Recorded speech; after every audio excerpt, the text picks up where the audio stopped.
Salom do'stlar, men yangi kanalimni ochdim. Men shu yerda aylanib, mazza qilib yurganimda shu daraxtni kovlagim kelib qoldi. Hozir kovlayman. Xo'sh, chala qoldi, mayli. Ketdik, yur. Shu yerdamidi o'zi qishlog'im, mayli. Ketdik, sal qoldi tushib ketishimga. Ana ekan mening qishlog'im. Qani esa ketdik, yur. Nima bo'ldi? Shu yerda non yeb olaylik. Xo'sh, yeymiz va ketdik.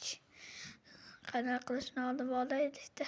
Shu mol meni masalan asabimga tegyapti.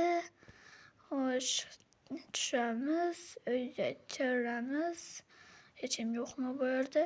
Chunki men ishni yopib chiqqan edim. Mayli. Hech kim yo'q ekan. Ortiqcha narsalarni solamiz.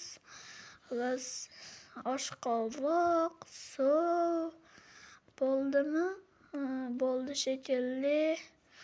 Keyin esa verstakdan nima yasasak bo'lar ekan? Oho! Bu yerda soat, oltin olma, zo'r narsalar bor ekan-u, mayli. Paravozlar. Mayli, taxta yasab qo'yaveray. Xo'sh, bo'ldi. Endi esa buni ham sandiqqa joylaymiz. Erta qolib ketdi, mayli. Xo'sh, ketdik do'stlar. Men shu joyda narsalarimni almashtirib oldim. Qani ketdik aylanishga. Ketdik, nima ovoz keldi? Xo'sh, kirib ko'raylik.